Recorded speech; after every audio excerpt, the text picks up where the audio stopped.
I forgot to share din pala that in my travels online. Surfing the World Wide Web. I was traveling. Valid.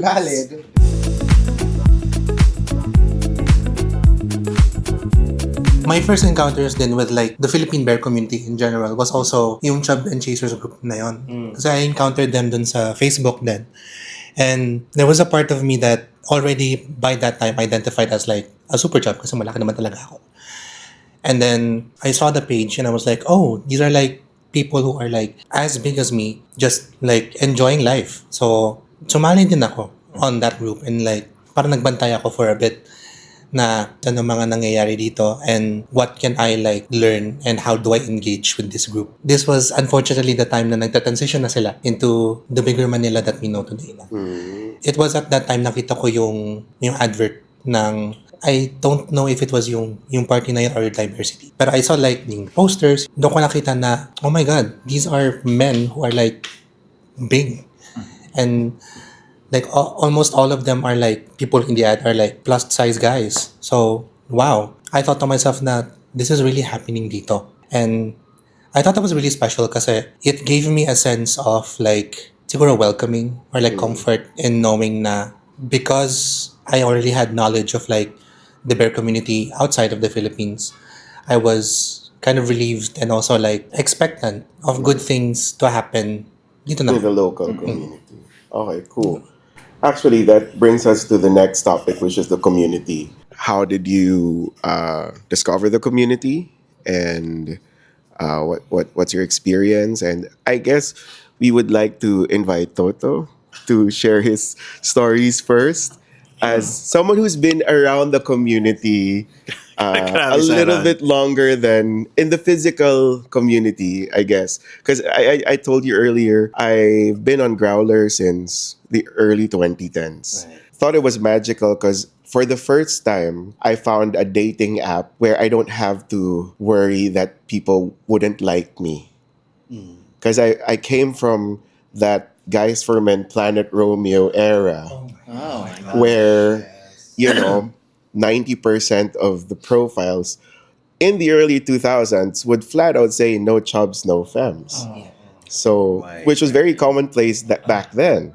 And now it's like, ooh, taboo. That's why when I found Growler, it was so liberating, I guess, that, you know, I can just be myself. And of course, since it's still a dating site, you're still subjected to being judged by people. Right. But it's not on the basis of how big you are, but maybe how you look or your personality or how it translates on your profile, which already takes out more than half of the struggle that I was going through back then in the early 2000s. But yeah, let's talk about the community. And Toto, I invite you to But this is just my experience, okay? So going back, I found like certain like big Filipinos doing blogs on LiveJournal. So I started following them. Eventually, I met some of them and then they invited me to go to this gathering. So it's Bigger Manila back then.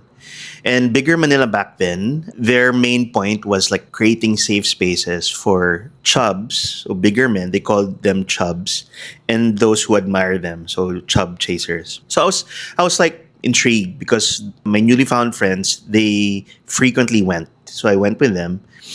But then I realized that the people that the men there liked did not resonate with me. It's either they really liked big men or the slim guys, right? So I was just still friends with them, but I realized that okay, I was like in the middle. Like I didn't like slim guys, but I didn't really like big guys.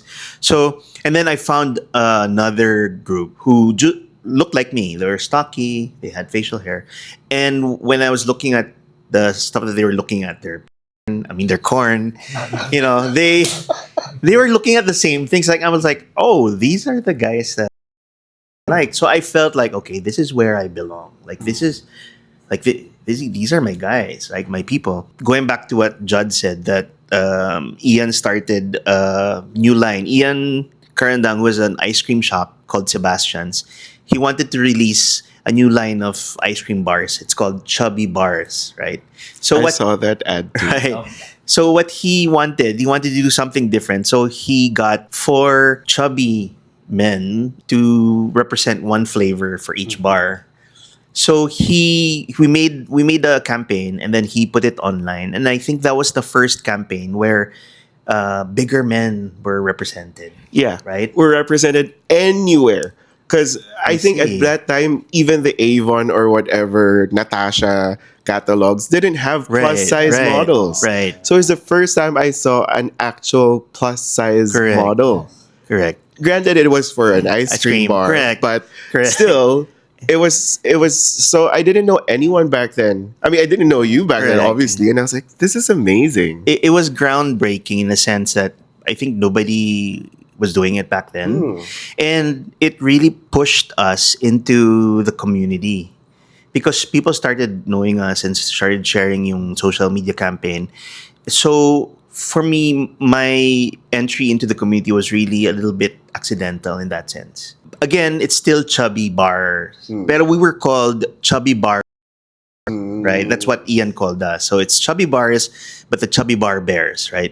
And then later on, when there's this group in Manila who was known to be like made up of like the stereotypical bears, like the muscle guys, the facial hair, they wanted to throw the first bear party in Manila. Because even back then, uso na yung circuit parties in the region. So they wanted to throw the very first one in Manila. Their process was, I think, a little bit strict in its inviting or invitation of people.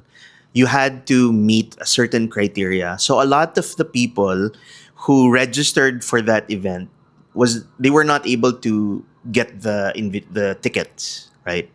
So what happened was Bigger Manila through their own party. They held it 1 week before the other party date, and then they labeled it diversity because they didn't want to sell tickets. They wanted it to be a free event where everybody who wanted to go can go.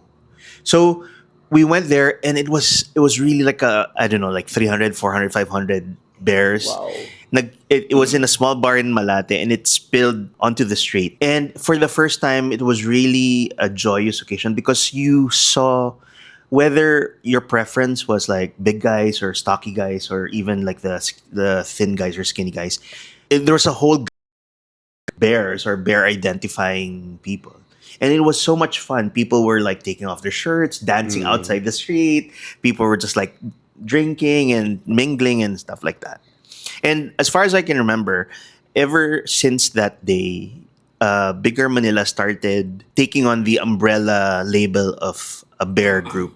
So it's an umbrella term, and then a lot of people who identified with that culture or identity could go to their events.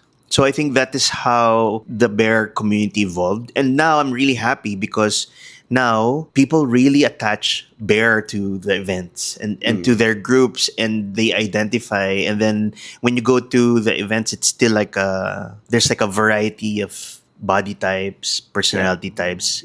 And for as long as you have a ticket, you're free to go in. Right, right. And And it's amazing because when I was growing up during that time, we rarely had the opportunity or the events. And now it's like you can go like a weekend, there's like something going on, and you can meet like-minded people, and there's no judgment, you can make friends. So I'm really happy for the younger generations now because there's so much available to us. And it's people like you who actually push the narrative of the bear community, the ones who organize the big parties. It's very exciting. It's very exciting. there's that comfort also that if I go to Obar on a random Saturday and I see someone I know from the community, it just makes the whole experience nicer for some reason, Correct. right? There's something about knowing people from a certain group or a certain community and bumping into them in places that probably feel a little bit scary. And so now I just go random places and I don't scan places and think, do you think I'll feel welcome here? Like, Right. there's something about that, about being part of the community that works in that favor, I guess. Correct. So, I think the one main difference kasi between the comfort that you're pertaining to versus the sort of like exclusivity that this one particular party wanted to maintain. And this is again not to villainize that group either, but like I think one of the biggest prevailing issues with the community today is this idea of having to conform to a specific standard. And what we've come to realize recently is when you are only selling this very particular idea of what a bear is supposed to look like, parang you're holding everyone else who wants to identify with that community back.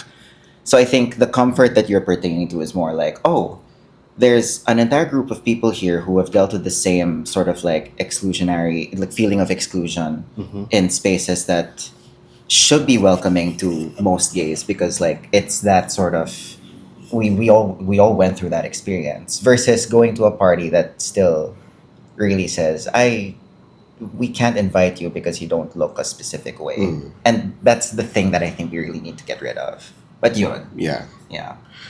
Also, I think we've reached that point because the community is so big, I guess bigger than it used to be, that no one party or no one event or no one friend group defines the community.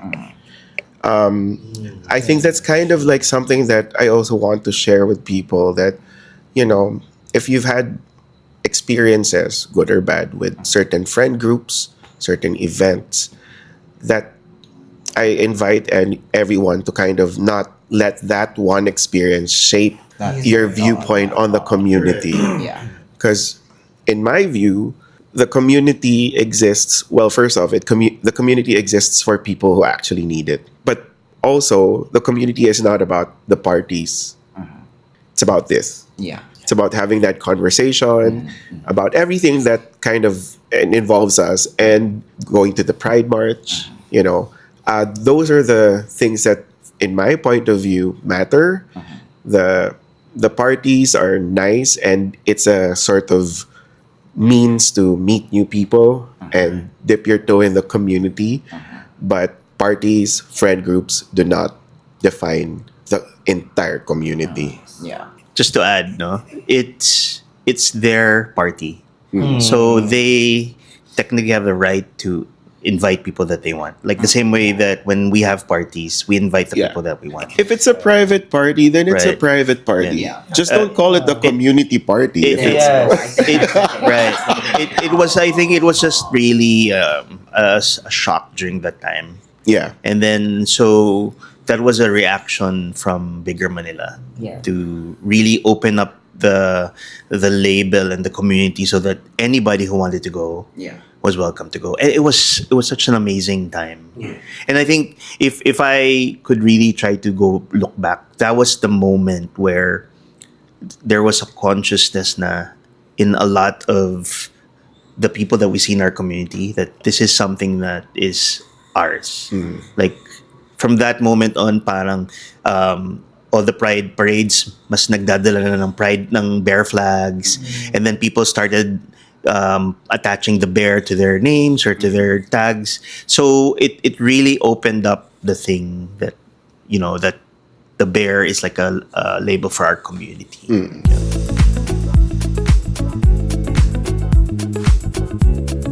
JK. And you're watching the Disney Channel.